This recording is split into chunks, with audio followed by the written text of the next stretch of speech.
Olá, todo mundo, aqui é o Daniel da 91 Escola de Kabbalah. Estamos com nossa aula de Zohar, porção Vayechi. Então, porção Vayechi, ela quase sempre vai cair no final do ano. Esse ano ela vai ser a penúltima porção desse ano. Mas ela é sempre, sim, a última porção do livro de Gênesis. A gente termina um pacote de Gênesis. São 5 livros do Pentateuco. Então, o primeiro que é Gênesis, ele vai encerrar essa semana. O próximo, ele já começa... o próximo livro, esta semana que a gente vai começar o próximo livro do Pentateuco, que é o livro de Shmot, que é conhecido como Êxodos, mas na verdade ele conta a história do Êxodo do Egito, da saída do Egito, mas Shmot significa nomes, tá? Mas a gente vai falar sobre isso quando chegaremos lá.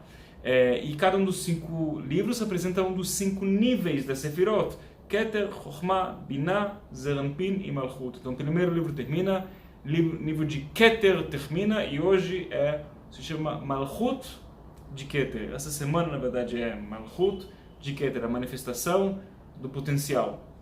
Então, o que é essa manifestação do potencial? Vayechi Yaakov significa literalmente Yaakov viveu. Vayechi Yaakov beret Mitzrayim 17 shana. Assim começa a próxima semana, Yaakov, ele viveu na terra do Egito 17 anos. Isto é, depois de 130 anos que ele estava em todas as coisas e problemas de Yaakov, todas as histórias dele e tal, finalmente ele se reúne com toda a sua família, com Yosef.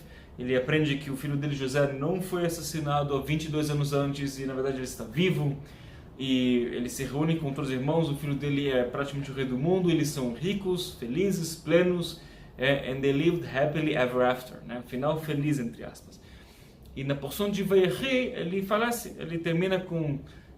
de novo, ele estava com 130, foi para o Egito, ficou mais 17 anos, no total 147 anos, e termina seu tikkun. De novo, a porção é Vayechi, e ele viveu, e fala do falecimento dele. Inclusive, nessa porção também fala do falecimento de Yosef, que de novo representa que a essência das suas almas de Yaakov, de Yosef, de Tiferet e de Yesod, ela se revela com mais potência nessa semana. E se diz que Yaakov, ele atinge o nível de ser o mais elevado dos patriarcas, certo? Entre Avraham, Yitzhak e Yaakov, os 3 patriarcas, que representam Chesed, Gvurah e Tiferet, fala que Yaakov é o mais elevado. Já temos um problema, porque se você for olhar o diagrama técnico da Sefirot, a gente primeiro tem Chesed, depois Gvurah, e depois Tiferet. Ele está fisicamente debaixo dos dois.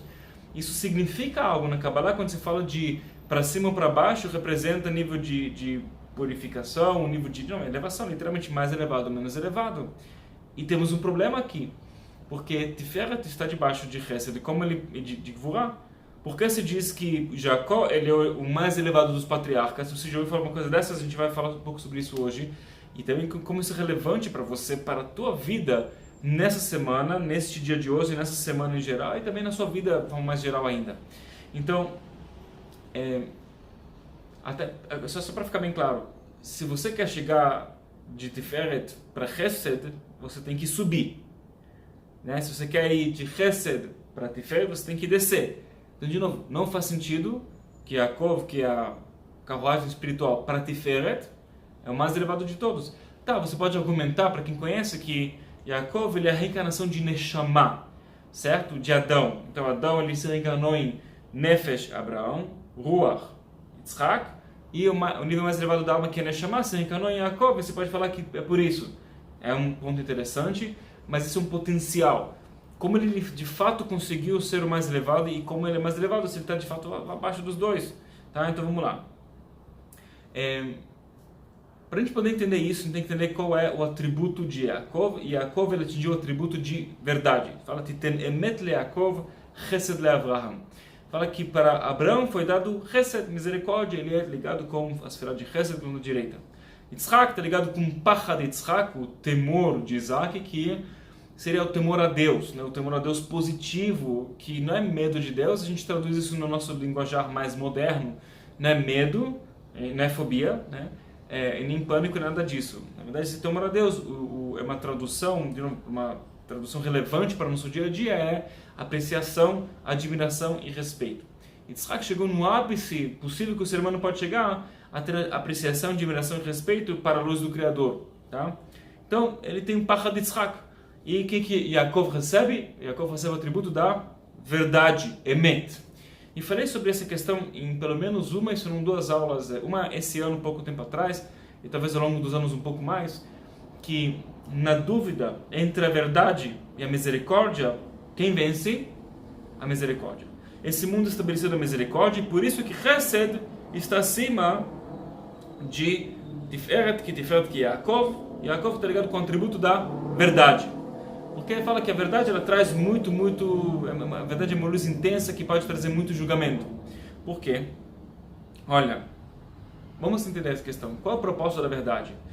Todos nós, eu tenho certeza que você, eu sem dúvida, eu sei sobre mim, eu tenho certeza que você conhece pessoas que se encrencaram na vida ou que tiveram discussões que foram intensas por pouco tempo, intensas por muito tempo e que trouxeram problemas e sofrimento e dores e questões e muita turbulência emocional e até, como sabe, chegou a ter problemas na vida reais pela verdade. Isto é, quantos de nós a gente discute, briga com alguém porque isso é verdade, o outro fala, mas eu falo a verdade, não, você está mentindo, não, você está mentindo, não, eu falo a verdade, você fala a verdade. Quanto que a gente se encrenca com pessoas pelo nosso orgulho de que quem está certo e quem está errado? Porque no final das contas, é modo de falar quem tem a verdade e quem não tem a verdade. A verdade, ela tem um propósito. Qual o propósito da verdade? Para você ser o dono dela? Não, claro que não é o propósito da verdade, para a gente se sentir bem com nós mesmos. Vou falar da ideia que a verdade dói, certo? Tem aquela frase que a gente sempre fala, vou falar uma piadinha que a gente faz, né? Vou falar da expressão que a verdade é doce como mel? Não, né? Imagino que não. Mas se você vai falar a expressão verdade dói? Sim. Porque a gente fala que a verdade é luz, ela é luz pura, incandescente e intensa. E se você não sabe lidar com essa verdade, ela vai doer para você. Então a luz da verdade ela é tão forte que a gente tem que ter cuidado com essa luz. Por isso se fala que, inclusive a Kabbalah se chama The Wisdom of Truth, Chokhmat Emet. Chokhmat Emet significa a sabedoria da verdade. Agora, se você sabe um pouco da Sefirot, então sabe que é Chokhmah, sabedoria não é à toa que usam uma palavra Chokhmah. Poderiam ter usado qualquer outro tipo de palavra para mostrar que a Kabbalah é a sabedoria da verdade. Poderiam ter usado qualquer outro tipo de palavra. Né? Poder falar que é a inteligência da verdade, não, é a sabedoria da verdade. Porque Chokhmah, eles falam que Chokhmah ela sabe lidar bem com a energia da verdade. Né? A gente vai ver daqui a pouco que eu quero falar sobre isso, mas fica a dica para você já.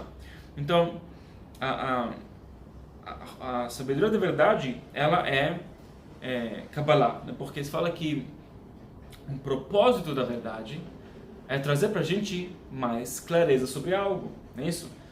A verdade, ela dói, ela pode doer, porque a verdade é o poder máximo, né? The ultimate power. Não tem a palavra ultimativo em português, mas seria o poder máximo para qualquer ser humano é ter clareza absoluta sobre coisas. Quando sabe com 100% de certeza absoluta e clareza absoluta que uma coisa é certa e outra é errada, você para de sofrer naquela hora. Isto é, se eu tenho mais e mais e mais clareza ao ponto que eu tenho 100% de clareza sobre o certo e errado, em qualquer, sabe, pretos e brancos da vida, em qualquer área, em qualquer momento, naquele momento que eu ganhei essa clareza de 100%, meu sofrimento desapareceu para todo sempre. As dores desaparecem para todo sempre. Tudo que é complicado na vida desaparece para todo sempre. O caos desaparece para todo sempre. Gente, pessoas que se dão bem na vida, que são bem-sucedidas, não só porque ganharam muito dinheiro na vida e tal, pessoas que realmente têm uma qualidade de vida alta, quem tem uma boa qualidade de vida, pessoas que têm uma vida boa, plena, com paz interna e tal, não de mentirinha, de verdade, são pessoas que eles têm mais e mais e mais clareza na sua vida sobre o que eles devem fazer, o que eles não devem fazer, o que é certo e o que é errado. Claro que a gente precisa tomar uma atitude com isso, mas se fala que uma pessoa que atinge o 100% da clareza, verdadeiro mesmo, não fake, não eu acho que sim, acho que não, 100% de claro para você, isso vem com a força para você despertar o co-criador, a co-criadora dentro de você para fazer essa coisa certa. Não é isso? Isto é, se você agora está com sede, mas aquela sede que você não bebeu o dia inteiro, está aquele sol quente em você e a boca está seca e de repente alguém te dá aquela água fresca, gostosa, saudável, com pH 7,44, você, sabe, não vai tomar essa água, você tem clareza absoluta que é o certo de fazer, e você vai, por saber exatamente, com clareza absoluta, como você está precisando de água, e como que essa água é boa, e como você pode tomar essa água, você vai tomar água. Isto é, não tem um espaço entre a clareza e a ação. Que isso significa, em outras palavras, isso o resultado disso é sabedoria espiritual. Tá? Sabedoria espiritual. Chokhmah ruchanit. A pessoa que chega no nível de sabedoria espiritual máxima é que ele tem clareza máxima sobre a situação. Ele não tem dúvidas de direita e esquerda, então claramente ninguém consegue atingir neste mundo físico uma clareza absoluta sobre tudo, todo o tempo. Podemos ter vislumbres e sem dúvida a gente pode sim aumentar dramaticamente a quantidade de clareza que temos sobre várias questões da vida. Esse é todo o propósito de estudar pelo menos os cursos mais básicos de Kabbalah e depois continuar fazendo as aulas de Zohar, que você vai ganhando mais e mais clareza sobre várias questões da vida. Isso diminui dramaticamente quanto que a gente gasta de tempo, de energia e deixa emoções negativas tomar conta da gente, porque a gente sabe qual é a direção certa. Às vezes eu não tenho clareza absoluta do que é o certo de fazer, mas eu tenho clareza absoluta das perguntas certas que vão me levar para onde? Para chegar a conclusões certas e fazer minha parte. Por que isso é tão importante? Porque quando a pessoa atinge a verdade, e a verdade é uma clareza mais e mais e mais, que leva ao seu nível de sabedoria espiritual verdadeira, você consegue não interferir com a luz do Criador. A luz do Criador, ela quer fluir, e a gente tem que aprender a não atrapalhar essa luz. No final das contas, toda a nossa evolução espiritual depende disso. Não atrapalhar o fluxo da luz do Criador. Esse não atrapalhar não é uma coisa passiva que você senta e faz nada. Na verdade, exige muita proatividade, que às vezes realmente essa proatividade exige que você vá lá e faça algo extremo, ou que você saia da sua zona de conforto, que você fale com alguém, ou que você vá para um outro lugar, ou que você durma menos, ou durma mais, seja lá o que for, e mude sua atitude, seus hábitos, seus desejos. Às vezes, essa proatividade exige que a gente, na verdade, faça o oposto, realmente que eu faça nada, que eu fique quieto e espere. Mas isso é depois de um esforço proativo, não porque eu estou em estado de choque, não porque eu estou com dó ou pena de mim mesmo, não porque eu estou com preguiça, ou não porque eu estou com medo. É porque eu pensei, avaliei, e a conclusão, de acordo com a clareza que eu tenho, não minhas dúvidas do meu oponente, minha clareza é: o cara fica quieto, faz nada e deixa a luz fluir. E às vezes é o certo de fazer, fica quietinho e deixa a luz fluir. Às vezes é uma combinação dos dois. A gente trabalhar um pouco e fazer e deixar um pouco a luz fluir, e de repente nessa ginga a gente consegue encontrar um espaço de plenitude onde a luz flui e a gente consegue sentir que nós somos os co-criadores da nossa realidade. Para isso eu quero ler um pouco do Zohar para a gente. Afinal das contas, a aula de Zohar é bom a gente ler Zohar. E vou ler uma história famosa. Eu não vou ler todos os versos, mas uma história muito famosa, você deve conhecer por alto, algumas pessoas conhecem essa história a história mais a fundo. Eu vou ler do aramaico, claramente para meditar, trazer essa energia para nossas vidas, e vou traduzindo. E a famosa história do mestre Isaac, do filho de um dos discípulos do Rabi Shimon, começa no verso 144 e vai, se não me engano, até verso 152. Então, eu vou lendo e vou traduzindo, a gente medita a atrair essa luz para nossas vidas, tá bom? Então vamos lá, fala assim. 144. Rabbi Yitzchak Avayativ Yom Achad הפיתחה דרבי יהודה. והווה הציב, נפיק רבי יהודה אשכחל את הרי, דהווה יתיב והציב.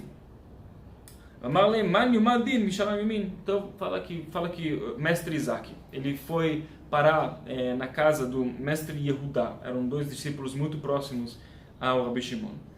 E ele estava com uma cara bem triste. Agora, essas pessoas, para eles ficarem tristes, entendem? Tipo, uma coisa muito pesada aconteceu, né? Tipo, tô deprê hoje porque meu crush, ele me deu um fora, ou que minha internet não funcionou, ou que, sei lá, não curtiram minhas fotos no Instagram. Tipo, eles, para abalar essas pessoas que eram tão elevadas e tão ligadas com a luz, era uma missão quase impossível. E então, quando ele está abalado e triste, isso chama muita atenção.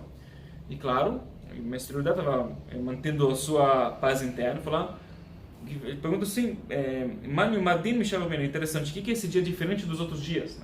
Para ficar bem claro, que todos os dias ele estava feliz, e esse dia é diferente. 145. Amar lei, então o mestre Isaac responde, Atina legabach, lemivei minach minim. Falou, eu cheguei aqui para pedir para você, mestre Yehudá, três palavras, que são os 3 pedidos. E ele fala, Had, 2 pontinhos. 1. Dechad, tima milim beoraita, vetadker meinon milin deana mina. De tima lon mishmi, begindadkara lishmi. Então, primeiro fala, se você ensinar palavras de sabedoria da Kabbalah que eu ensinei, que tipo, foram revelados por mim, por favor, mencione que vem de mim, mencione meu nome para dar um mérito para o meu nome e lembrar o meu nome. Tá? Segundo pedido, segundo que você ensina meu filho Yosef, ele tinha um filho chamado Yosef, ensina ele os segredos da Torá, a Kabbalah. Engraçado que fala Tizkei, fala, deu um mérito para o meu filho na Torá, assim que ele fala, que é muito bonito esse jeito que ele explica. E o terceiro pedido, e o meu terceiro pedido é que você apareça no meu túmulo 7 dias e reze muito por mim, com todo o seu desejo nesses 7 dias. E claramente ele está falando do processo de luto, né, para o túmulo dele, então claramente ele acha que ele vai morrer, tá bom? 146, Amar leminai lach, fala, como você sabe que você vai morrer, né? אמר להם, הנשמתה תסתלק מיני בכל אליה, ולהנהיר לי בחלבה בכמה דאבה בקדמתה. ועוד אחד אנה מצילנה, מתינה לי שומע בתפילה, השגחנה בצולמי דילי בכותליה, ולך אמין עליהם, ואמינא דהואיל וצלמה יתעבר, ולה תחזי, לה כרוזן אפיק וכריז בכתיב, אך בצלם יתהלך איש, כל זינו דצולמה לברנש, לא יתעבר מיני, יתהלך איש ורוחי ויתקמן בגבי, יתעבר צולמה לברנש ולא יתחזי, יתעבר מהי על מה.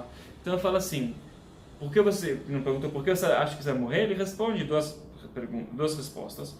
Uma, fala que toda noite, quando a minha alma ela vai embora, ela não brilha do mesmo jeito que ela brilhava antes, tá? Então essas pessoas, quando elas iam dormir, não é que elas apagavam e tinham um pesadelo, acordavam no meio da noite e depois acordavam de manhã, tipo, uou, que dia é hoje? Eles tinham uma experiência espiritual muito, muito, muito poderosa e profunda. De fato, eles tinham consciência da alma deles saindo do corpo, indo para mundos superiores, aprendendo coisas novas, e fala que quando a alma dele ia lá, não brilhava tanto assim. Segunda coisa é que ele percebe que ele tem um tselem dele. Tselem é como se fosse, eu acho que no espiritismo chama o perispírito, acho que isso fala assim, no espiritismo, é como se fosse a cola que gruda a alma espiritual com o corpo físico. Tem um ponto de contato entre essa ideia tão espiritual que não tem nada de matéria, com essa ideia que é toda matéria, que é o perispírito, Tselem. E fala que quando ele reza, ele percebe que o Tselem dele não ilumina tanto assim. E a gente sabe que 30 dias antes da pessoa ir embora do mundo, o Tselem dele já está indo embora, e na verdade é como se fosse a alma não gruda bem no corpo e ela está prestes a ir embora. Ok? 147. אמר לי, ומאחד הכתיב, כי צל ימין עלי ארץ, אמר לי, כל עניין מילין, דת בי אבידנה, אבל בעין המנח, דברו על מה, תבריר דוכתה לגבך, כמה דהבינה בהלמה, בחר רבי יצחק ואמר, במה tu menach, דלה תתפרש מיני כל עניין מין. E o Rabi Yitzhak, ele continua, ele já começa a ficar dramático, fala, então eu sei que ele está pronto para ir embora do mundo, e ele fala, ele começa a chorar e pede, eu te imploro, por favor, mestre Yehudá, o amigo dele, não desista de mim o resto da sua vida, ore por mim. Agora olha só que interessante, essa pessoa é tão elevada, tão pura, ele vai direto, ele tem um one way ticket direto para o paraíso mais elevado, ele não tem mais nenhum problema, mas tu vê o nível de humildade dele, porque ele pensa no meu nível de espiritualidade, assim pensa em Yitzhak, eu precisava fazer muito mais do que eu fiz, porque sabe, se eu fosse um cara malvado, aí se eu, sabe, um cara malvado faz uma coisa boazinha, legal, você teve uma grande superação. Mas uma pessoa como eu, né, mestre Yitzhak, eu preciso fazer muito mais. E eu acho que eu estou em apuros, eu preciso de uma ajuda, que alguém reze por mim. Né? 148. Aslo legabei de Rabi Shimon. Então, eles têm uma ideia, vamos ver o nosso mestre Rabi Shimon. Acho que a Rudava lei beoraita, Zakif no Rabi Shimon. Então, eles pegaram ele estudando os segredos da Torá. Fala, Zakif Einoi, Rabi Shimon eleva seus olhos. Vechama le Rabi Yitzhak. Ele vê o mestre Isaac. Vechama le Rabi Yehuda. Ele vê o mestre Yehuda. Vechama le Malach HaMavet derahet kamei verakid kamei. Ele fala, ele vê o mestre Isaac. Ele vê o mestre Yehuda. Ele vê o anjo da morte dançando perto do Rabi Yitzhak, tipo, feliz da vida antes da morte, vou pegar esse mestre Isaac, tipo, nunca mais vai revelar a luz, ele é meu. Então, eu fico de novo, é uma coisa que eu sempre falo, imagina você ver o anjo da morte na tua porta, né? Eu, pessoalmente, acho que ia desmaiar, e se eu acordasse, eu ia desmaiar de novo, eu ia fugir de casa, tipo, Rabi Shimon, ele vê o anjo da morte, qual a atitude dele? Ele fica bravo, né? Fala, Kama Rabi Shimon, Achid Be'adeh de Rabi Yitzhak, Guzrana, ele vai para a porta, ele segura a mão do Rabi Yitzhak, do mestre que está para morrer, supostamente, e fala, eu decreto, Manderagil me'al ye'ol, quem é bem-vindo na minha casa, que entre, que suba, ele fala, suba na minha casa, né? Para você ver, é se elevar para entrar lá. O Mandelela ragil me'al la ye'ol, que não é bem-vindo na minha casa, que não venha. E fala, Alu Rabi Yehuda ve Rabi Yitzhak. Ele continua falando aqui, o mestre Yudá e o mestre Isaac entraram, Katir malach amavet levar, e o anjo da morte foi barrado e ficou por fora, ficou para fora, não teve como entrar. Agora, isso é uma coisa que é muito impressionante, porque, você entende? O anjo da morte é o anjo que apresenta a maior teimosia e o maior apego de todos. Tipo, toda a força do apego mais negativo e teimosia mais negativa vem dele. Você não acha que ele quis teimar, ser teimoso e insistir, querer entrar na casa do Rabi Shimon? Ele não tinha como entrar onde tinha essa luz que estava sendo revelada. Ok? Então, 149. Ashgar Rabi Shimon v'chama. Deat kan lo matada idana. De'ad tmania sha'ed yomei ha'avazimna. Uta v'kamei Rabi Shimon v'ava lei beoreta. אמר רבי אלעזר ברי, טיב הבטחה ותחמי ולשתשתה בהדי ויבעי למיליה הלכה ומי ומאה דלה יאול. Então Rabi Shimon ele dá uma avaliada rápida no Rabi Yitzhak, ele percebe que ele tem ainda 8 horas para viver e fala, ainda dá tempo. Isso é uma coisa que eu falo sempre de novo, você imagina um médico, o médico fala para um paciente, você tem 8 horas para viver, né? E o Rabi Shimon ele percebe que o cara tem 8 horas para viver e fala, não, temos muito tempo ainda.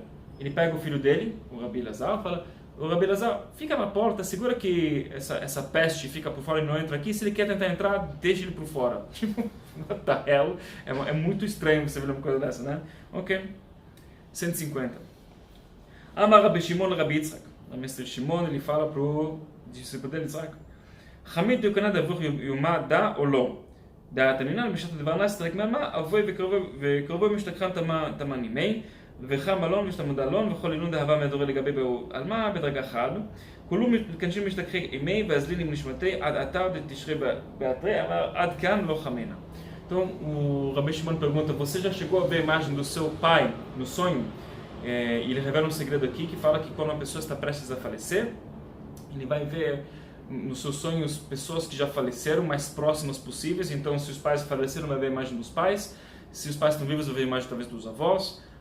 Mas porque como se fosse adoçar esse momento e fazer que seja mais fácil, né? Porque a pessoa já se acostuma com a ideia que ele vai se reencontrar com seus ancestrais.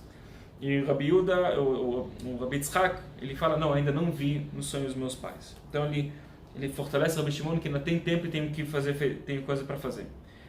151. Adachikam Rabi Shimon v'amar ma'arei de alma. Então o Rabi Shimon se levanta e fala, mestre do universo, mestre do mundo. Estamudá Rabi Yitzhak Legaban. Está aqui com a gente o mestre Yitzhak. O Menon Shiv'a Einin De'achahu. Ele é um dos meus 7 pares de olhos. Olha só como o amor que ele tem pelos seus discípulos. Então, fala que o discípulo dele é como se fosse um par de olhos, um dos 7 pares de olhos que ele tem.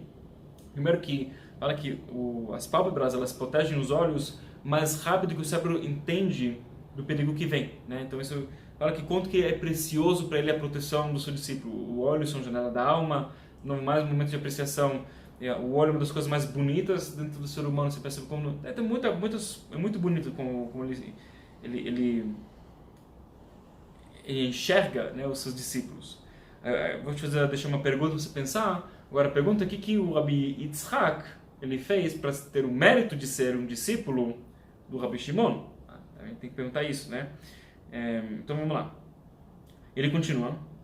Ha'achidna bei vehavli. Eu agora o Rabi Shimon continua a falar. O mestre Isaac é um dos meus 7 pares de olhos. Eu seguro ele e dele para mim.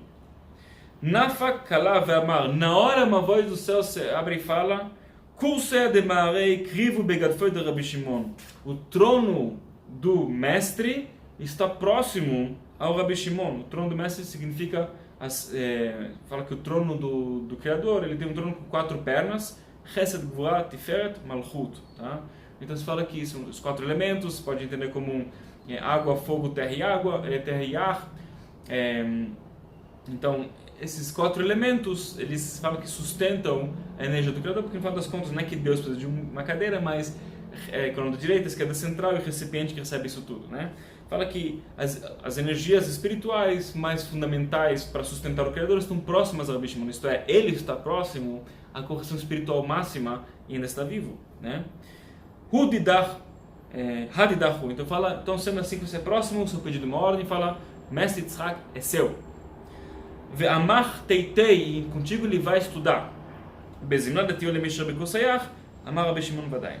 Então, fala, e na hora que você, Rabi Shimon, tiver que ir embora do mundo, você leva ele contigo também. Rabi Shimon falou, vadai, certíssimo, está certo. Verso 152.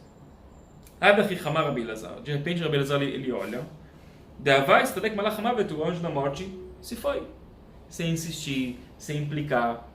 Né? Como um anjo do apego faz let go? Como isso é possível? E ele fica tão surpreendido, até o Rabi Elazar, que ele viu muita coisa estranha, né, com o pai dele, que era o cara espiritual, mas ele fala Letkuf seradetivsa beatar de Rabi Shimon Bar Yochai Shachiach, que significa não há julgamento no espaço onde a essência de Rabi Shimon Bar Yochai existe. Aliás, Shachiach significa abundante, onde a essência de Rabi Shimon está abundante. Amar Rabi Shimon de Rabi Elazar Brei, Ulacha ve'achidu Rabi Yitzchak dea chamina bei demistafei al Rabi Elazar ve'achidei Rabi Shimon ahadar anpei velei beoraitei. Então, o negócio continua aqui mais um pouquinho, mas fala que quando isso tudo aconteceu, então o Rabi Shimon ele fala para o filho dele, agora filho, venha, dá um suporte para o Rabi Yitzchak, ele está precisando um pouco de ajudinha porque ele acabou de ser salvo da morte, e ele foi voltar para fazer o que? Rabi Shimon não perdeu o foco, focar no que é importante, foi lá continuar estudando os segredos da Torá para revelar mais, no final das contas, no Zohar. Ele sabia o que é o propósito dele e o que ele tem que fazer e o que não tem que fazer, isso é interessante. Agora, vamos começar a concluir o que eu quero falar aqui para você. Olha, tem uma foto famosa de um aluno, eu não me lembro de onde é, mas é uma foto muito famosa de um aluno que Deus proíba, ele teve um incêndio na sua casa e a casa toda se queimou, exceto uma estante, nela tinha uma coleção dos livros do Zohar. E essa estante ficou intacta, os livros do Zohar ficaram intactos. Quando removeram o Zohar, sabe, a parede toda estava preta, mas onde estava o Zohar fez uma sombra, como se fosse uma sombra branca, né? Estava tudo branco, o fogo não chegou lá. E isso foi alguns anos atrás, gerou uma repercussão muito grande entre os alunos de Kabbalah, falando, nossa, o milagre do Zohar, você vê que onde não tem julgamento, onde o Zohar existe, a casa toda se queimou, mas o Zohar está lá, e não se queimou, nossa, que incrível. E eu acho que isso é um problema. Para ficar bem claro, a aula passada falamos que temos que apreciar os pequenos milagres, a gente não vai agora contradizer essa ideia. Quero dizer agora que já tudo terminou, isso já chegou ao final da história, né? Cara, a casa da pessoa queimou, a casa dele se perdeu. Ele tinha um Zohar que não se perdeu, mas a pessoa perdeu a casa. Deus me livre 1000 vezes. Imagina, eu nem quero que você imagine uma coisa dessas. E é milagre? Sim, é milagre, mas a pessoa em si sofreu um julgamento, o Zohar dele não sofreu julgamento. Eu não quero julgar aquela pessoa, não estou falando mal dela, coitada, né? Mas, gente, temos que acordar com uma mensagem muito importante. Não há julgamento onde a essência do Rabi Shimon Bar Yochai, que são os ensinamentos do Zohar, está em abundância. Ter o livro do Zohar é importante, eu gostaria de ter na minha casa, certo? Mas mais importante de você carregar o Zohar contigo é você carregar o Zohar no teu coração, na tua mente. Isto é, carregar o ensinamento na tua mente, no coração, no seu ser, no dia a dia, cada momento do seu dia. E claramente não é um ensinamento, são vários, são quase, assim, virtualmente infinitos ensinamentos que a gente precisa se esforçar para carregar conosco todo santo dia, ou pelo menos cada semana, o foco daquela semana, ou algo para se manter em mente. E por isso eu digo, gente, temos que aprender a usar essa força, porque realmente a gente é capaz de dispersar qualquer tipo de energia, até Deus proíbe, até o anjo da morte pode ir embora quando a energia do Zohar está em abundância, quando a sabedoria do Zohar, o que é o Zohar? O Zohar, ele é a Kabbalah, isto é, não tem como estudar a Kabbalah sem o Zohar. Tipo, não, é como feijão com arroz sem feijão e sem arroz, certo? Não funciona isso. Feijoada sem feijão sem arroz, seria uma coisa dessas. Tipo, feijoada sem feijão sem arroz não é feijoada, é uma coisa diferente. Kabbalah é Zohar e Zohar é Kabbalah. Pronto. Todas as aulas de Kabbalah que ensina nível 1, 2, 3, 4, 5, 6, tudo deriva de ensinamentos que vieram ou diretamente ou indiretamente do Zohar. Isso é muito, muito importante. O estudo do Zohar, quando a pessoa atinge um certo nível de estudar Kabbalah, tem que começar a estudar mais o Zohar. Agora, é carregar no teu coração e fazer o esforço de estudar isso todo dia. Porque aqui vem a questão, se o Zohar é Kabbalah e Kabbalah é a sabedoria da verdade, falamos que a verdade é o nível mais elevado de todos, mas é muito perigoso. E aqui eu falo para você qual o grande segredo, qual a grande questão. Yaakov chegou no ápice porque ele aprendeu a lidar com a verdade. A verdade, ela é poderosíssima e ao seu favor, se você sabe lidar com a verdade antes de chegar às conclusões do que isso significa para você. De novo, te dar assim um exemplo. Se você pensar sobre... vamos dizer que a gente vai descobrir agora que comer maçã dá câncer, tá? Isso me lembro que nos anos 90 começaram a ter um monte de estudos que zucchini dá câncer. E não é zucchini, é maçã pode dar câncer. Não é maçã que dá câncer, é banana que dá câncer. Tudo dá câncer e depois não dá mais câncer. Mas vamos dizer que a gente consegue ter clareza aqui. Maçã dá câncer. Deus proíbe. Não é verdade isso, mas vamos dizer que fosse a verdade. Quanto tempo você consegue ficar com essa sabedoria dentro de você? Sem chegar na minha conclusão. Simplesmente, ok. It is what it is. Eu não preciso concluir nada em cima disso. Eu também não preciso ignorar isso. Não é ignorar. É saber, é segurar isso. E agora, deixa a luz encontrar o seu caminho e fluir para você. Você deixa a sabedoria, esse entendimento, na verdade, crescer em você. No tempo que é necessário para você, de acordo com o seu jeito, seu entendimento, a sua alma, o seu recipiente, o seu contexto, o momento de vida, etc. E sabe como... Quando o momento de você decidir agora o que eu vou fazer em cima disso, mas a nossa reação, essa reatividade que a gente aprende no curso nível 1 de Kabbalah mais básico, essa reatividade atrapalha tudo, porque se você tem a verdade, mas você não sabe como não ficar reativos, na hora a gente começa a ficar reativo, não, mas aí isso significa assim, assim, assim, assim, assim, assado. E cada ser humano tem uma área na vida que a gente fica muito reativo, certo? Pessoas pensam, nossa, eu vou falar uma coisa para vocês, bem pessoal minha. Eu encomendei um shofar, né? Shofar, para a gente poder fazer o Rosh Hashanah há um ano atrás, para o nosso primeiro Rosh Hashanah. E eu queria ter dois shofaros, se fala shofarot, né? Dois shofar, um para tocar, outro backup. É sempre bom ter backup, especialmente num evento que é muito grande e eu tenho que ler a Torá, tenho que tocar o shofar, fazer todas as rezas, palestras, muita coisa que eu preciso fazer. Falar, olha, quanto mais eu poder ter backup plans e é bom. Então, um shofar aqui no Brasil custa bem caro, é quase R$1.000. E encomendar um shofar fora daqui seria mais barato, bem mais barato, inclusive. Então, faz sentido, coisas aqui no Brasil as coisas custam muito mais caro e tal. Eu falei, bom, vou encomendar, imagino que talvez pare na alfândega, talvez não. E se parar na alfândega, eu vou lá e eu pago um extra e tudo bem, mas assim, eu não vou sair perdendo. Mas o negócio demorou. Aí, uma semana antes de Rosh Hashanah, eu recebi uma carta do Guarulhos, está parado na alfândega, não sei o que e tal, para ele retirar. Mas eu estava super corrido com todas as questões de Rosh Hashanah, eu não tinha tempo para parar minha vida para ir para Guarulhos e retirar esse negócio. E ficou aí. E passou um tempo e tal, e ano passado, quando terminou todo esse processo de Rosh Hashanah Yom Kippur, na sequência eu fui viajar para Israel. E depois eu fiquei ainda fora do Brasil, no total 4 meses. Fui em Israel e depois a gente voltou, depois a gente saiu. E fiquei muito tempo fora. E quando eu voltei para o Brasil, eu já tinha esquecido disso. Fiquei uns 4 meses fora. E, bom, resumo da ópera. Umas 2 semanas atrás eu recebi uma carta do IBAMA. Que legal, né? No Brasil que pessoas podem ir presas pelo IBAMA. Então, recebi uma carta do IBAMA falando que eu tenho um artefato que é um chifre de Kudô, se chama isso, que é um animal em fauna de estar em extinção, não sei o que, e sabe que eu preciso pagar uma multa e infelizmente o negócio chegou muito tarde no meu endereço. Então já tinha passado já a data de pagar a multa e tal, e comecei a ficar um pouco chateado com essa questão, um pouco nervoso, especialmente quando eu li isso, sabe, era tarde de noite e tal, e escrito em advoguês, eu não consigo entender nada que está escrito lá. E acontece que assim, é uma verdade, certo? O que você faz com essa verdade? E é muito fácil começar a ter um monte de implicações e tal. Você fala que se não pagar a tempo o negócio, então, sabe, isso não dá prisão, tá? Mas se não pagar a tempo essa multa, pode criar umas consequências financeiras na conta bancária e tal, não sei o quê. E a gente pode chegar a 1 milhão de conclusões muito rápidas. Impressionante como que é rápido essa nossa reatividade de... né, tudo que pode dar errado. No final das contas, é chato, realmente... Eu fiz um erro, eu deveria ter pesquisado antes, não pesquisei, não sabia. Eu tive que pagar uma multa que não é nada barata, tá? Mas tudo bem, inclusive tive uma multa em cima dessa multa porque eu não paguei a tempo, porque eu não tinha recebido a tempo. Resumo, fui lá e paguei pronto para resolver.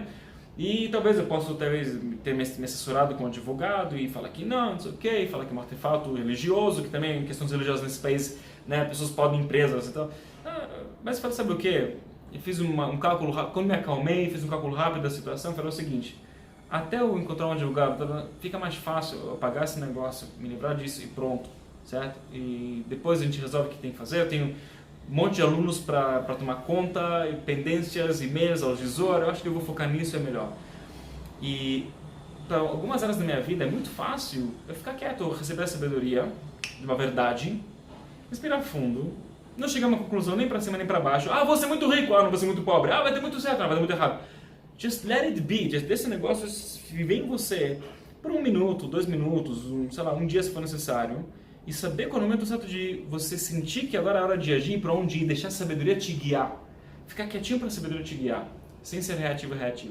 Tem áreas da minha vida que eu já aprendi a fazer isso depois de muito esforço durante o Kabbalah. Outras áreas ainda não, estamos aprendendo.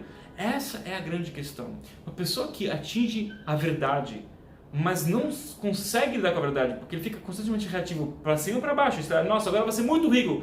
Quantas pessoas eu conheço já que eles descobriram uma nova forma de trabalhar, e falam, nossa, agora eu vou fazer assim, vou vender um monte de coisa, eu vou ser rico pra caramba, e no final das contas, sabe, não só que não ficou rico, fica mais pobre ainda, porque chegou a várias conclusões, pegou a verdade e foi para uma reatividade para cima, vamos dizer assim, mas que chegou no final das contas a conclusões erradas.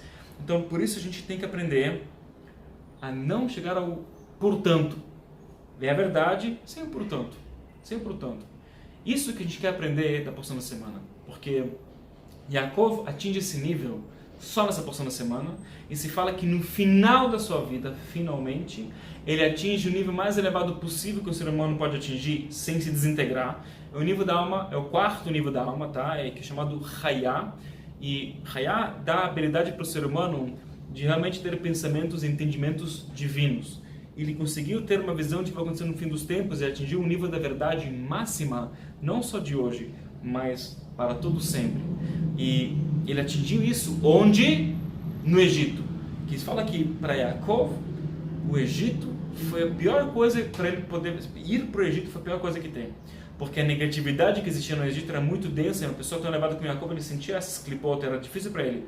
Mas, depois de 130 anos de aplicar Kabbalah, e depois tudo aconteceu com Yosef e tal, ele chegou no nível que ele aprendeu a estar bem, mesmo que tudo ao teu redor parece que está certo, tá mal. No caso dele foi o maior teste, porque ele estava com todos os filhos unidos, dinheiro, abundância, ele virou praticamente o filho do rei, que, né, você é filho do rei, você é um rei também, mas isso não iludiu ele não ficou nem reativo para cima, tipo, nossa, agora eu tô máximo, porque ele estava dentro das maiores clipot de todos os tempos, que é as clipot do Egito, e mesmo assim ele não ficou reativo para baixo, ele chegou no equilíbrio total, e fala que ele chegou realmente, ele fez jus ao nome dele de Israel, a ápice da revelação espiritual, e o livro dos Anjos fala isso no verso número 2 aqui da porção de Vayechi do Zohar, fala no verso 2 que ele atingiu esse nível só no Egito. Então, não é à toa que isso acontece no mês de Capricórnio, mês difícil, mês denso, mas que a gente vai poder aprender a chegar no nível de verdade, sabedoria espiritual, que é o ápice de todos. O ápice de todos é quando você está de baixo, Tiferet que está abaixo, de Chesed que está de baixo, mas consegue lidar com a energia que os outros não conseguem lidar, que é a verdade máxima. Isso, por isso ele foi patriarca mais elevado. Quando você está no seu pior, você está no seu Egito, ou no mês Capricórnio, que é um pouco mais difícil, ou a vida não dá certo, ou o Ibama tá, Deus quer te procurar, e coisas que deixam você mal, irritativo, chateado, e você sabe fazer o quê? Vayechi. Você agora vai trazer a força de Vayechi, inclusive, não é por acaso que Vayechi está ligado com o nome de Yehidah, né? Vayechi, Yehidah. Desculpa, Chaya, Vayechi, Chaya, que Chaya significa viva, Vayechi, viveu, nível de alma viva mesmo, a alma que está ligada com toda a verdade divina, sem chegar a uma conclusão e deixar simplesmente a luz te navegar, porque você deixa essa energia vibrar em você e você sente com a tua alma. Então, para você poder concluir, já uma pergunta para você. Quando foi a última vez que você deixou a sua alma falar? Você escutou a tua alma? E para você fazer isso, você precisa fazer duas coisas. Uma é ficar quietinho. Saber meditar, ficar quietinho de manhã, tarde ou noite, pelo menos uma vez por dia, se não duas, ficar quietinho. Quando você faz o Ana Bekor de manhã, simplesmente esquece de tudo, esvazia a cabeça e se entregue para o agora. Por isso que fala fazer Shema Israel, se você consegue fazer, até se for só aquela, sabe, as duas frases com olhos fechados. Tá valendo. Isso está valendo porque você faz um let go de tudo, esse let go que a gente fica falando, entrega a sua alma e deixa a sabedoria da verdade fluir para você com tudo que ela tem. Deixa esse negócio reverberar e você sozinho escuta a tua alma, você vai sozinha saber quando tem que fazer e o que tem que fazer. Para ficar bem claro, as maiores soluções da humanidade, gente, vieram sem querer. Um dos meus hobbies, eu gosto muito de estudar física quântica, sei lá, ciência, história da ciência. Gente, as maiores revelações da ciência por anos e anos, de todas as direções e aspectos possíveis, seja da física quântica, química, biologia, as grandes e maiores revelações dos últimos milhares de anos vieram sem querer. Cientistas e físicos e pessoas muito inteligentes que travaram uma equação matemática, que não conseguiram mais solucionar a questão, chegaram a um ponto de um desespero total e simplesmente, por desespero total, ficaram meio que quietinhos. E quando ficaram quietinhos e desistiram de tudo, falaram, uau, cara, relaxa um pouco. E deixaram a energia fluir. Do nada, eles tiveram um insight, uma ideia, uma sabedoria, um sonho. Pessoas que tiveram um sonho de soluções matemáticas ou de soluções químicas verdadeiras, que hoje em dia o mundo é 1000 vezes melhor por causa disso. É assustador, tipo, é quase aleatório, mas não é aleatório. É a sabedoria espiritual que fluiu na pessoa. Quando a pessoa ela fez o máximo esforço, e depois, tem que fazer um esforço, não pode ficar parado fazendo nada, tem que ser proativo. Fez o máximo esforço, mas quando não dá mais, let go. Fica quietinho, deixa a luz fluir, de repente você vê um insight. Pega esse insight, brinca com ele, e de repente você descobre algo que pode levar a humanidade 1000 anos-luz para frente. Pense bem sobre isso. Eu quero que você pense o que significa para você escutar mais a sua alma. Essa semana, para a gente escutar a nossa alma, para a gente plantar uma semente e escutar a nossa alma para um ano inteiro. E se Deus quiser, nada à toa que vai acontecer para o 2019 inteiro, que a gente escute a nossa alma com paz, com plenitude, para a gente sentir essa energia de Vayechi, de alma viva, e não ser uma água viva, que eu falo sobre isso na porção da semana que vem. Gente, muito obrigado. Vejo você na aula que vem. Até então, como sempre, tudo de bom.